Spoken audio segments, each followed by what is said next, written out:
Bismillahirrahmanirrahim. Assalamualaikum warahmatullahi wabarakatuh. Alhamdulillah, alhamdulillah nasta'inuhu wa nastaghfiruhu wa nastahdihi wa natawakkalu alayhi wa na'udzu billahi min shururi anfusina wa min sayyiati a'malina. May yahdihillahu fala mudilla lahu wa may yudlil fala hadiya lahu. Asyhadu an la ilaha illallah wahdahu la syarika lahu. Asyhadu anna Muhammadan abduhu wa rasuluhu la nabiyya ba'dahu. Allahumma salli wa sallim wa barik ala nabiyyina Muhammadin wa ala alihi wa sahbihi wa tabi'in lahum bi ihsan ila yaumil amma ba'd. Usi nafsi wa Allah qala ta'ala ya ayyuhalladzina amanu taqullaha wa qulu qawlan sadida yuslih lakum a'malakum wa yaghfir lakum dhunubakum may yuti'illaha wa rasulahu faqad faza fawzan 'azima.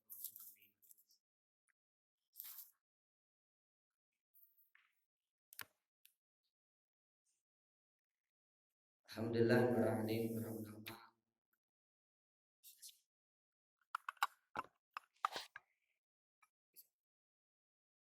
para asatidzah, bapak ibu jamaah salat subuh yang dimuliakan Allah Subhanahu wa taala. Alhamdulillah, syukur pada Allah Subhanahu wa taala pada pagi ini Allah berikan kita nikmat sehat, sempat, beri kekuatan pada kita untuk melaksanakan perintah Allah Subhanahu wa taala yang salat subuh berjamaah. Mudah-mudahan Allah berikan pada kita rahmatnya sehingga kita didudukkan oleh Allah Subhanahu wa taala terus diberikan nikmat untuk melanjutkan talabul ilmi insyaallah.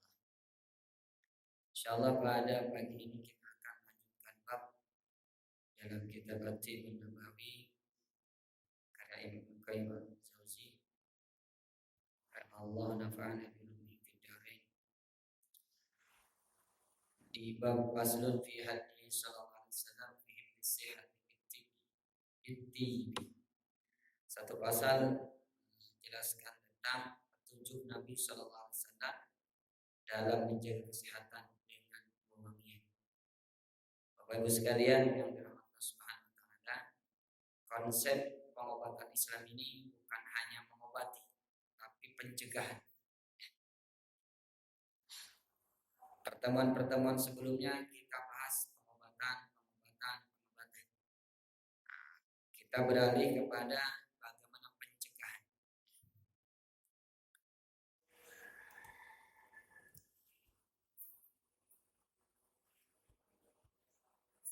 Jadi konsep Tibbun Nabawi pernah kita bahas.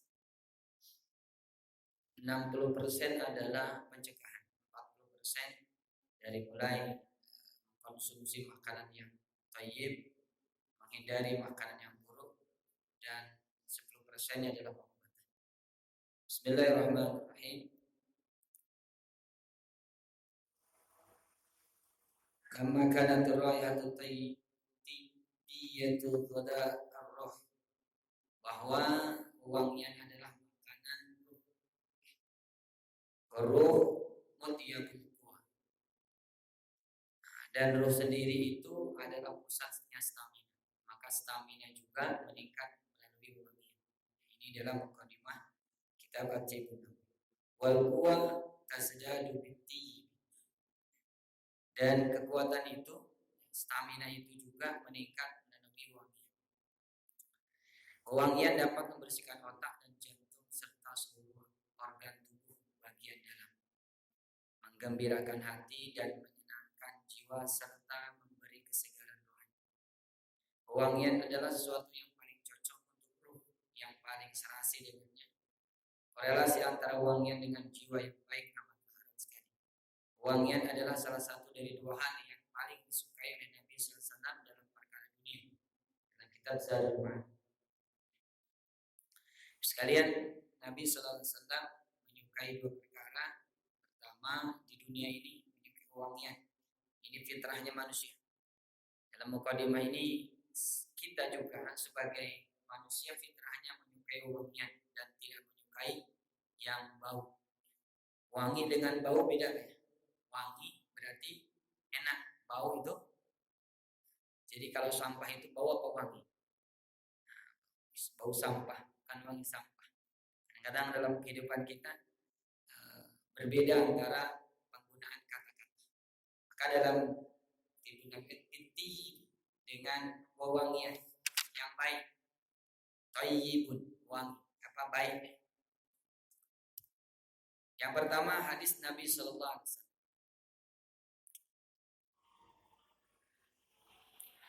Hadatsana Abu Nu'aim hadatsana Azra ibn Thabit al-Ansari qala hadatsani Sumamah bin Abdullah an Anas radhiyallahu anhu kana la yurdu tib wa za'ama anna Nabi sallallahu alaihi wasallam kana la yurdu tib.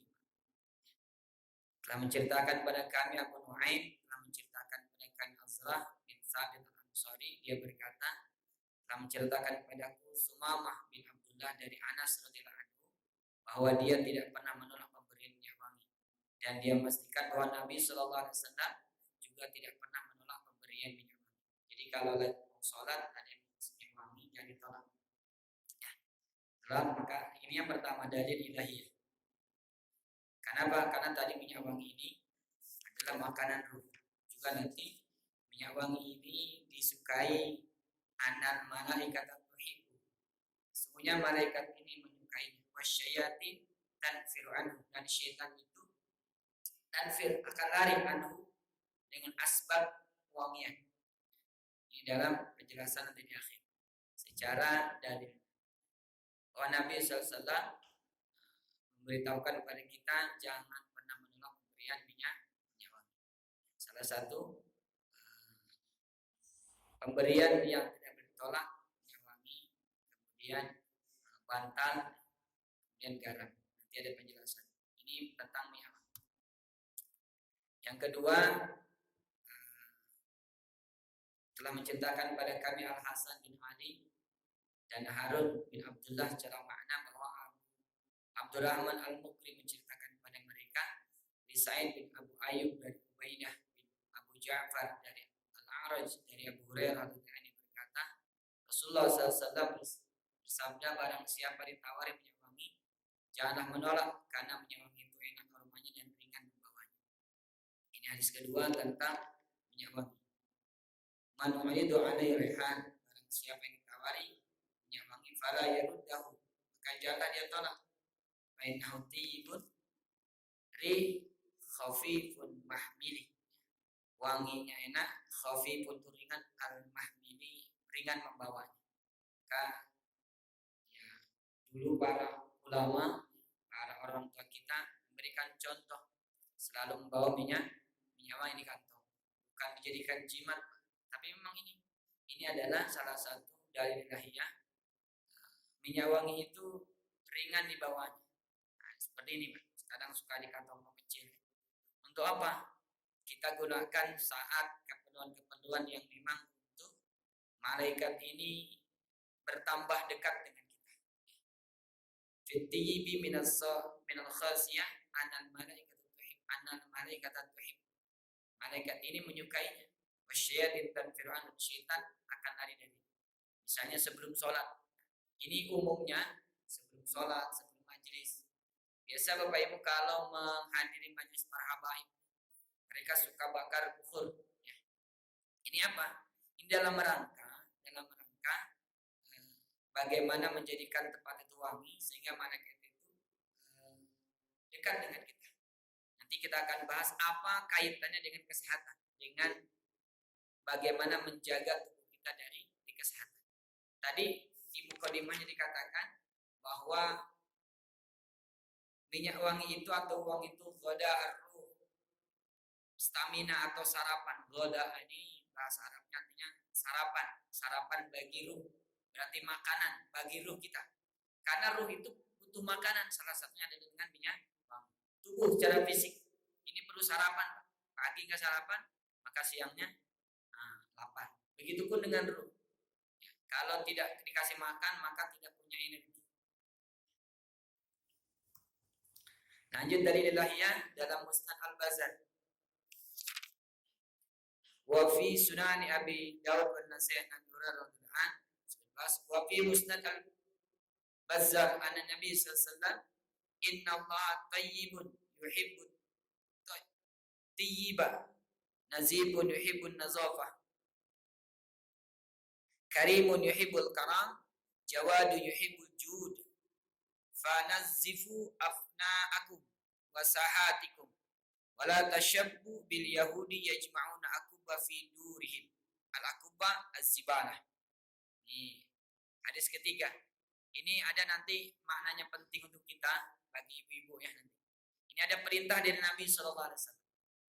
Dari dalam Musnad Al-Bazzar dari Nabi sallallahu alaihi wasallam, sesungguhnya beliau bersabda, sesungguhnya Allah itu Maha indah dan menyukai keindahan, Maha bersih dan menyukai kebersihan, Maha mulia dan menyukai kemuliaan, Maha pemurah dan menyukai kemurahan. Bersihkanlah teras halaman rumah kalian, janganlah menyerupai orang-orang Yahudi yang biasa menyimpan akba di rumah-rumah mereka. Al-akba artinya sampah. Sekalian kaitannya dengan masalah kesehatan, kita sudah pasti mengerti bahwa sampah itu satu mendatangkan penyakit. Ini yang pertama. Maka pelajaran untuk kita, ya, jangan sampai, ini perintah dari Nabi SAW, bersihkanlah teras halaman rumah kalian. Pertama, bersihkan.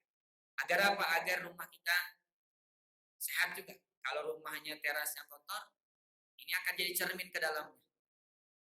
Jadi kalau teras rumahnya bersih, insya Allah dalam rumahnya bersih. Ini yang pertama, kata Nabi, teras rumah. Yang kedua, jangan menyimpan akba di rumah-rumah mereka. Akba ini adalah sampah. Apalagi memalamkan sampah dalam bab tentang rumah syaitan. Rumah syaitan rumah jin ya. Rumah syaitan bangsa jin, bahwa syaitan bangsa jin itu makan sampah tulang. Artinya umumnya jin itu makanannya apa? Tulang. Kalau setan bangsa jin makanannya tulang, kotoran yang tulang salah satunya makanan yang tidak diucapkan bismillah. Jadi kalau kita makan tidak mengucapkan bismillah, maka sisa-sisa makanan itu, jangankan sisa, kita makan aja bersama syaitan. Kalau sampahnya berarti jadi makanan syaitan. Maka dalam penjelasan para ulama, kalau untuk memberikan tenaga kepada syaitan, memperbanyak syaitan, gampang caranya. Makan tanpa ucap bismillah, kemudian sisakan makanan itu buang ke tempat sampah. Atau sering membazirkan makanan. Ini memberikan makanan kepada syaitan. Dalam bab adab tentang makan, bahwa makanan itu dihabiskan, jangan sampai disisakan. Ini untuk apa? Supaya syaitan tidak banyak. Nah, kaitannya dengan kesehatan, bahwa sampah di dalam rumah kita ini menunjukkan penyakit. Ibu bapak boleh lihat atau boleh tes, atau pernah kita lihat, pernah kita rasakan, alami, ketika kita makan malam, makan ikan bakar, ayam bakar, nah, bungkus, nah bungkusnya jadi cuma itu kemudian dibuang di sampah, nah, di dalam rumah, di dapur. Pagi-paginya ada apa? Pertama ada semut. Yang kedua apa? Banyak kecoa, betul tak Bu? Kemudian banyak binatang-binatang. Kalau di luar pun pasti banyak tikus. Artinya apa? Itulah hewan-hewan yang memang menjadi tunggangannya syaitan bangsa jin. Secara fitrahnya saja, binatang-binatang yang kotor suka dengan sampah. Akba ini adalah sampah. Kalau di dalam rumah sampah itu dibiarkan, maka otomatis aroma rumahnya akan bau sampah. Sampah makanan yang tidak dibuang dalam 2 hari 3 hari akan menyebabkan penyakit. Ini dalam rangka apa? Memberikan pelajaran kepada kita untuk menjaga kebersihan rumah. Kalau rumahnya bersih, insya Allah wangi. Kalau rumahnya diberi pewangian tapi tidak dibersihkan, nggak bisa, nggak akan menjadikan sehat rumah. Ini pelajarannya apa? Menjaga kebersihan dalam rumah. Jangan menyerupai orang-orang Yahudi. Wala tashabbahu bil yahudi yajma'una al-akubba fi durihim. Oh, janganlah menyerupai orang-orang yang mengingkari Allah, mengingkari Nabi Muhammad SAW. Yajma'una al-akubba. Kemudian ini dalil ilahiyah yang ketiga adalah menjaga kebersihan dalam rumah dengan tidak menyimpan sampah. Nanti ada dalil bagaimana ilmiahnya. Kenapa sih kita ini harus wangi, baik mulut kita, tubuh kita, rumah kita. Masjid pun sama. Masjid dia harus diwangikan. Salah satunya dengan membersihkan karpet. Kalau karpetnya aromanya tidak enak, bau, maka sholat pun tidak akan ada khusyuk. Ini secara lahiriah. Kita bahas hadis yang keempat dari Anas radhiyallahu anhu meriwayatkan, saya tidak pernah mencium ambar, ambar atau seharum aroma tubuh Rasulullah SAW, dan saya tidak pernah menyentuh brokat atau sutra dan menemukan yang selembut tubuh Rasulullah SAW. Diriwayatkan bahwa Muhammad bin Ali berkata, saya bertanya kepada Aisyah anha, apakah Rasulullah memakai parfum? Dia berkata, ya, parfum yang digunakan Riyadunus dan ambar. Mus itu kasturi, ambar itu gaharu. Yang keempat adalah bahwa sunnahnya minyak wangi adalah kasturi dan gaharu, karena ini sering dipakai oleh baginda Nabi SAW. Nah, ini salah satunya. Kalau saya kasturi, senang dengan kasturi. Kalau yang suka dibakar-bakar itu gaharu. Ini yang pertama dalil bahwa Rasulullah SAW sangat memelihara tubuh beliau dengan apa? Dengan meminyaki tubuhnya, dengan meminyaki badannya, pakaiannya dengan wangian. Agar apa? Karena makanan bagi ruh. Salah satu makanan bagi ruh adalah minyak wangi. Banyak makanan bagi ruh. Apa makanan bagi ruh? Pertama tilawatil Quran, baca Al-Quran. Kemudian ada zikir. Nah, secara zahiriahnya yang nampak makanan bagi ruh apa? Memakai wangi-wangian. Ini dalil yang keempat bahwa tubuh pun harus diberikan minyak wangi. Ya. Sebagai apa? Pertama sebagai sunnah Nabi SAW. Yang kedua, kita pun bisa merasakan ketika tubuh kita tidak enak, berarti kita pakai minyak wangi. Itu fitrah, Pak. Fitrah. Yang kedua, kalau tubuh kita misal subuh gitu, kita sebelum subuh mandi dulu pakai minyak wangi, lebih segar. Kenapa? Ruhnya pun segar. Tapi kalau kita bangun subuh, udah kesiangan, hanya wudhu saja, nggak sikat gigi juga ke masjid. Kira-kira aromanya apa yang terjadi? Kita pun ngantuk di bawahnya. Yang ngantuk, nggak segar. Beda dengan kita mandi, sikat gigi pakai parfum. Ini secara fitrahnya.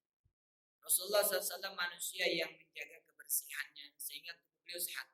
Nah, salah satu tips yang beliau lakukan adalah memakai wangi-wangian. Bukan berarti kita nggak mandi pakai minyak wangi. Fadilah sholat Jumat, di hari Jumat udah mandi pakai minyak wangi, nah, luar biasa fadilahnya banyak. Ini dalil yang keempat bahwa Rasulullah SAW senantiasa memakai parfum. Nah, maka yuk sama-sama kita yang mampu cinta pada Nabi SAW ikuti apa yang beliau lakukan, yaitu memakai parfum. Parfum yang dipakai Rasulullah apa? Kasturi atau gaharu. Ya. Kalau sekarang banyak mereknya nih. Nah, ini malaikat subuh lah, ini banyak. Dalil yang kelima, Ibnu Abi Saibah menyebutkan Rasulullah SAW memiliki sejenis sukah yang selalu beliau gunakan untuk dibuih ke tubuhnya. Sukah ada tempat minyak wangi dalam jumlah sedikit yang biasa dibawa. Nah, berarti Rasulullah SAW senantiasa membawa sukah, ya botol. Kalau hari ini mungkin bentuknya botol. Dalam kamus juga sukah itu bisa sejenis bedak, tempat bedak kecil. Bedak kecil yang wangi kalau anak kecil suka diberi ke tubuhnya. Itu termasuk sukah. Artinya sukah itu tempat minyak wangi, baik bentuknya cair maupun bentuknya bubuk. Ya. Bayi kalau pakai bedak wangi nggak? Kalau nggak pakai bedak nggak wangi. Nah, Rasulullah SAW senantiasa membawa sukah. Maka di bawah ini satu sunnah, bukan berarti apa-apa. Ini satu sunnah. Ketika kita mau sholat kita pakai, mau majelis kita pakai. Ini dalil bahwa Rasulullah SAW senantiasa membawa sukah, kemudian beliau bubuhi ke tubuhnya. Rasul tidak mengajarkan bagaimana ini loh untuk kesehatan. Rasulullah contohkan. Ternyata diteliti, nanti ada penelitian yang terakhir. Secara ilmiahnya, kenapa sih minyak wangi? Nanti ada untuk menghidupkan salah satu hormon dalam tubuh kita. Ketika hormon itu hidup, maka tubuh kita akan sehat. Kita bahas dalil-dalil dulu, dalil-dalil dari hadis Nabi SAW. Nah, dalam kitab At-Tibun. Kemudian hadis selanjutnya dari Umar bin Salim dari Abu Sa'id Al-Khudri radhiyallahu anhu. Rasulullah SAW bersabda, sesungguhnya Allah Subhanahu wa taala memiliki hak terhadap setiap muslim agar dia selalu mandi setiap 7 hari sekali. Kalau yang memiliki minyak wangi adalah yang menggunakannya. Nah ini, jadi salah satunya hari apa? Hari Jumat. Kalau memang gak ada air, minimalnya seminggu itu ada mandi. Ini musim kemarau, itu untuk kemarau. Minimalnya mandinya apa? Hari Jumat. Ya, hari Jumat. Maka ada fadilah. Boleh buka Bapak tentang fadilah tentang menjaga kebersihan pada hari Jumat. Dalam kitab Al-Um, ulama Syafi'iyah mewajibkan memotong kuku pada hari Jumat, mandi pada hari Jumat, memakai minyak wangi pada hari Jumat, dan memakai pakaian yang putih pada hari Jumat. Luar biasa. Ini dalam ulama Syafi'iyah. Dan kitab Al-Muqaddimahnya tentang bagaimana memberikan amalan-amalan di hari Jumat. Ya, salah satunya dari segi zohiri, apa mandi, potong kuku, pakai minyak wangi, pakai baju putih. Ini dari Jumat. Nah ini Allah SWT punya hak kepada kita. Jadi kalau ada yang tidak pernah mandi, pernah punya kawan atau saudara, saya pernah memiliki klien, ada seorang yang tidak pernah mau mandi. Sudah berapa lama? 3 bulan gak mau mandi. Ternyata gangguan syaitan, gangguan jin, gak pernah mau mandi. Atau ada ritual yang memang untuk mendapatkan ilmu sesuatu, ilmu bisa baca hati orang lain itu gak mandi. Jadi kalau mau bisa baca hati orang lain gak bisa mandi. Ini ilmu syaitan. Ya. Hak Allah setiap kepada kita seorang muslim ini mandi 1 kali saja setiap 7 hari. Ini hak Allah. Artinya apa? Ini kebersihan untuk tubuh kita. Bayang nggak Pak kalau 7 hari nggak mandi kira-kira? Nah ini luar biasa baunya. Ya. Nah, kita nggak mandi sehari saja baunya luar biasa. Apalagi 7 hari nggak mandi. Artinya kalau nggak ada air sama sekali, ya seminggu sekali hari Jumat. Ngambil fadilahnya hari Jumat. Untuk apa? Supaya tubuh kita wangi. Ibu, bapak tidak mandi aja 3 hari, badannya lemes, bau nggak enak, nggak segar. Tapi pas mandi segar. Ini ada untuk menghidupkan hormon. Apa hormonnya? Belum kita bahas kaul ulama. Ini hadis. Ya. Hadis kita sudah baca, sudah selesai. Berarti mandi itu adalah salah satu hak Allah. Ya. Minimalnya 7 hari sekali. Tapi ya kita mandinya 2 hari, 2 kali sehari. Ini kalau nggak air sama sekali. Kemudian kalau yang memiliki minyak wangi hendaknya gunakan. Sekarang nggak punya ya beli. Sebagai sunnah Nabi SAW. Nabi nggak sebutkan pakai minyak wangi supaya masyarakat. Nabi contohkan. Kemudian kenapa kok Nabi minyak wangi? Ternyata ketika diteliti ada manfaat. Yang kedua kaul ulama. Nah ini wafit tibi minal khasiyah. Minyak wangi ini punya banyak khasiat. Annal malaikata tuhib. Sesungguhnya malaikat ini menyukainya. Kalau malaikat menyukai berarti Allah suka. Ketika Allah menyukai kita, malaikat menyukai kita, maka doa kita mustajab. Dijabah Allah Subhanahu wa taala. Tapi kalau malaikat tak suka, malaikat aja pergi. Gimana doa kita mau dikabul? Nah, salah satu. Maka banyak kisah para ulama dalam Hayatus Sahabah, dalam kitab-kitab para ulama, ketika mereka mau zikir saja, mereka mandi, mereka pakai minyak wangi, mereka pakai baju putih. Ya, kalau ada suluh, ini mereka zikirnya betul, bukan zikirnya kaleng-kaleng. Mereka menggunakan pakaian yang baik, minyak wangi, tempatnya dikasih minyak wangi dulu kan, baru mereka zikir. Supaya apa? Supaya malaikat datang. Kemudian wasyayatin tanfiru anhu, syaitan lari dari. Yang membuat parah sakit kita syaitan. Bagaimana kisah Nabi Ayub alaihissalam? Dalam kisah Nabi Ayub, kata Ayub, Allah pada firman-Nya, yang perparah Nabi Ayub itu adalah sakitnya syaitan, diperparah oleh syaitan. Tapi kalau pakai minyak wangi, kata ulama, wasyayatin tanfiru anhu. Wa busyadil syaitan rahim. Sementara setan-setan amatlah bencinya, karena yang disukai syaitan adalah bau yang busuk dan menjijikkan. Berarti sampah disukai syaitan. Mulut yang bau disukai syaitan. Maka yang bau-bau itu syaitan suka. Ya. Kalau durian bau apa wangi? Wangi. Ih, bau durian salah. Jadi penggunaan bahasa bau toilet. Ih, wangi toilet. Bapak Ibu, kalau bensin wangi apa bau? Bensin. Saya pernah ada klien orang yang kecanduan bensin. Bukan diminum baunya. Jadi dia akan segar kalau minum bensin. Berarti otaknya normal atau tidak? Kenapa? Bensin itu bau apa wangi? Fitrah kita. Bau apa wangi? Bau. Ya, bau bensin. Tapi kalau ada menyukai bensin berarti nggak fitrah. Menurut fitrah kita, fitrah manusia, ya, bahwa malaikat itu suka dengan yang wangi, manusia pun suka dengan yang wangi. Tapi kalau ada manusia nggak mandi, suka dengan nggak sikat gigi, suka dengan bau-bau, berarti itu setan. Karena setan suka. Ya. Wahabu syai'il syaitan ar-rahim al-karihah. Setan itu sangat amat menyukai yang bau-bau. Fal arwahu tayyibur raihat tayyibah. Adapun ruh yang baik, arwahu tayyibah, ruh yang baik, tuhibbur raihat tayyibah, sangat menyukai bau yang sangat tinggi wangian, aroma wangian. Ruh yang baik akan menyukai bau yang harum pula. Sementara ruh yang jelek akan menyukai bau yang busuk pula. Setiap ruh akan cenderung pada bau yang serasi dengan. Jadi kembali, kalau ada orang yang menyukai yang bau-bau, berarti ruhnya memang cenderung pada yang bau. Yang baik akan dikumpulkan dengan yang baik dan yang buruk akan dikumpulkan dengan yang buruk. Jadi kalau menyukai buruk-buruk berarti digolongkan dengan buruk, itu syaitan. Ya. Yang baik akan dikumpulkan yang baik-baik, ya, berarti dikumpulkan para malaikatnya Allah Subhanahu. Ini secara kaul para ulama.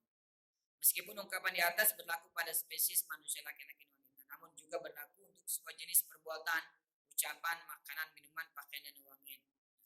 Ini kaul Imam Ibnu Qayyim al-Jauziyah. Nah, ini secara ilmiahnya kita lihat. Nah, ilmiahnya. Ya, menurut ahli, kita baca saja Pak, ilmiah. Nah, hubungan indera penciuman dan emosi berakar di jaringan yang sama pada struktur otak, yakni sistem limbik. Selain itu, saraf olfaktori yang berperan penting dalam indera penciuman terhubung secara langsung dengan hipokampus. Hipokampus merupakan bagian dari otak yang berfungsi untuk membentuk ingatan baru. Nah, jadi ada untuk terapi, Pak, terapi untuk membuat ingatan. Saya pernah gunakan ini ketika orang ini sakit lama, nggak tahu sebabnya apa, udah berobat kemana-mana nggak sembuh juga. Jadi saya pernah pakai metode seperti ini. Oke, dia sakitnya bertahun-tahun, nggak tahu sakit apa, karena ke dokternya sakit A, B, beda-beda terus. Kemudian, saya menggunakan ini. Saya kasih minyak kasturi, silakan di badannya. Saya bacakan ayat tentang ain.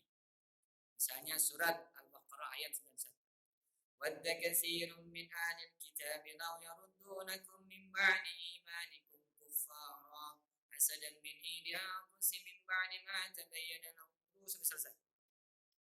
Kemudian dia nangis. Setelah 10 menit dibaca ayat-ayat dia nangis.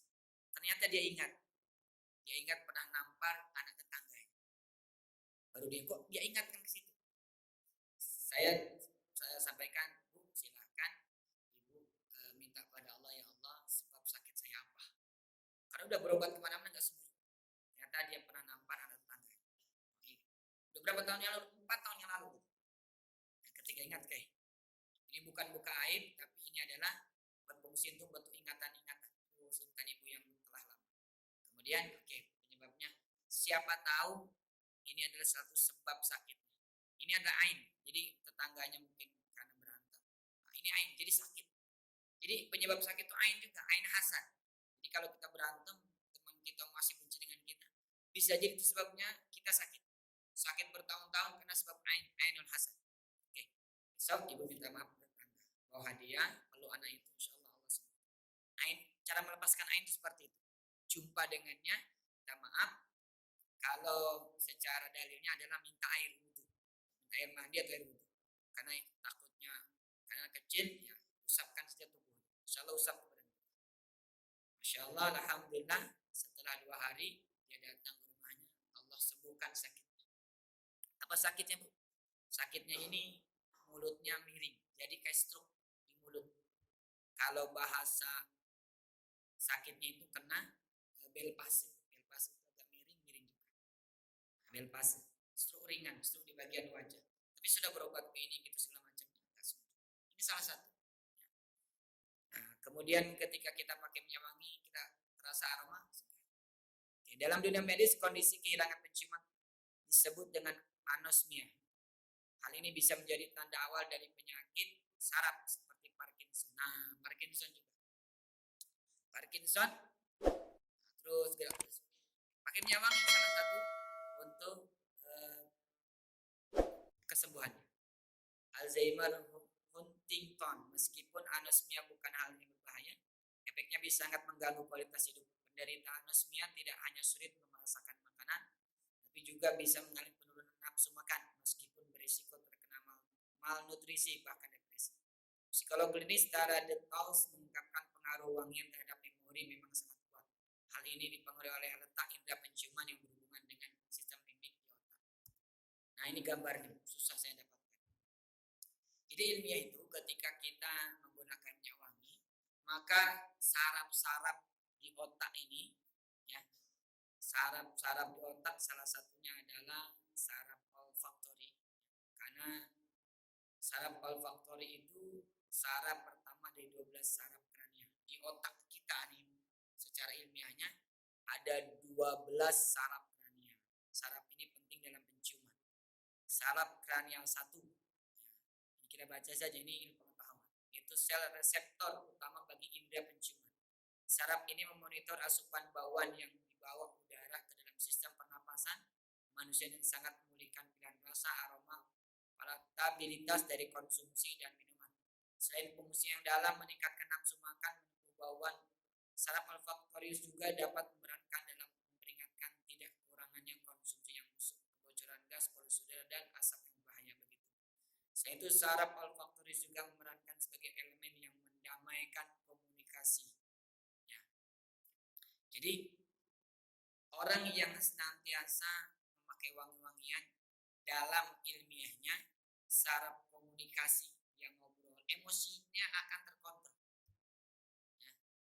Ini kenapa Rasulullah SAW punya halakul karimah, dari bicara, dari halak, dari segi emosi, ya, Rasulullah terjaga. Kenapa? Salah satunya dengan senantiasa wangi. Nah, ini ilmiahnya bahwa saraf-saraf dalam tubuh kita, ada satu saraf yang memang kalau dengan dia wangi, tubuhnya akan baik, tubuh kita akan baik.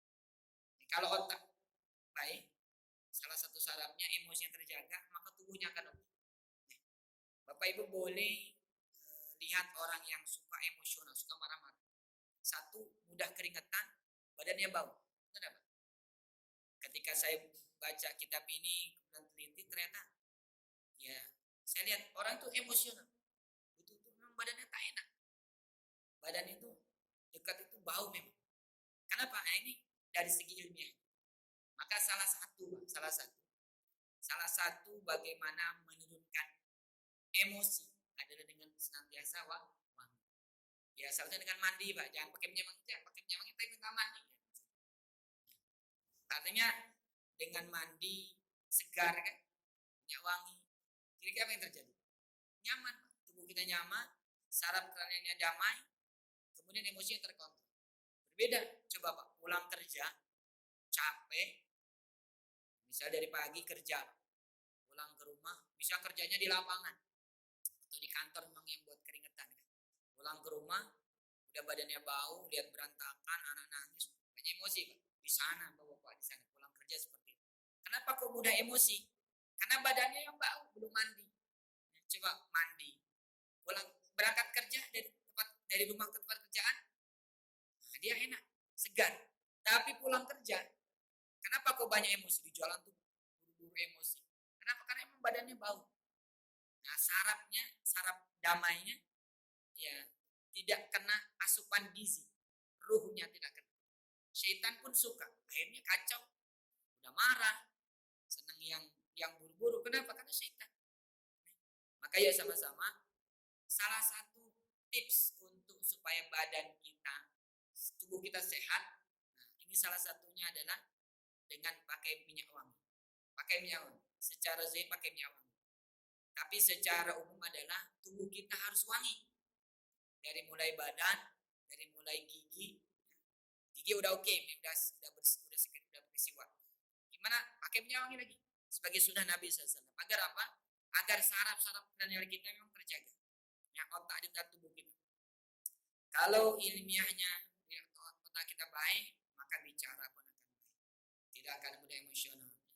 Dan saraf-saraf yang lain nafsu makan pun akan mudah. Ya. Salah satunya maka bukan promosi, Pak. Coba pakai kasturi. Ya. Saya setelah dulu ngisi di BP, Pak, banyak yang beli minyak kasturi. Ada yang beli 6. Ya saya beli aja di luar lah, yang lain. Karena katanya setelah pakai minyak kasturi itu agak sedikit power. Ya powernya dalam kehidupan makannya, dalam berhubungan dengan istri itu enak kan. Nah itu minyak kasturi. Dari segi ilmiahnya, Bapak Ibu nanti boleh cek tentang manfaat minyak kasturi. Banyak kali manfaat. Salah satunya bagaimana meningkatkan stamina. Nah, stamina makan, stamina tubuh. Minyak kasturi itu segar aromanya. Ya. Ini sebagai sunnah Nabi SAW. Ini ilmiahnya. Jadi kesimpulannya adalah konsep timbul dalam Islam bukan hanya mengobati, tapi mencegah. Ya, mencegah otak kita bermasalah adalah dengan kita menggunakan minyak wangi. Tubuh kita wangi, baik dari mulut, tubuh kita udah mandi pakai minyak wangi. Ini mencegah. Karena kalau misalnya sarafnya bermasalah, maka akan bermasalah tubuh kita. Dan secara ilahiyah adalah sebagaimana kaul dari Ibnu Qayyim bahwa ruh itu punya makanan, salah satunya dengan wangi-wangian. Malaikat suka. Kalau malaikat senang dengan kita, maka Allah akan senang dengan kita. Kalau setan sudah senang dengan kita, Allah pun menjauh. Allah pasti akan jauh. Malaikat akan menjauh. Ya. Seperti itu sunnah Nabi, pasti di balik sunnah ada kejayaan. Di balik sunnah, sebalik sunnah pasti ada rahmat Allah Subhanahu wa taala. Mudah-mudahan kajian hari manfaat. Intinya apa? Jaga kebersihan diri dengan membersihkan diri kita, rumah kita dari kotoran-kotoran. Dalam bab tazkiyatun nafs, hati yang kotor, tubuh pun akan kotor. Banyak penyakit. Ya. Ketika tubuh bersih, tubuh kita wangi, maka akan Allah berikan kesehatan. Itu salah satu pencegahan diri kita dari penyakit-penyakit yang parah. Jangan sampai sudah sakit baru kita berobat. Sudah berobat, protes pula. Mana udah diobati pakai obat Islam kok gak sembuh. Lebih banyak racunnya daripada belum racun dalam tubuh kita. Ya. Demikian mudah-mudahan manfaat. Sama-sama kita berdoa kepada Allah Subhanahu wa taala agar Allah berikan petunjuk kepada kita senantiasa dekat dengan amalan-amalan syariat Allah Subhanahu wa taala. Demikian sudah jawab yang benar datang dari Allah Subhanahu wa taala, yang salah dari kurang biasa.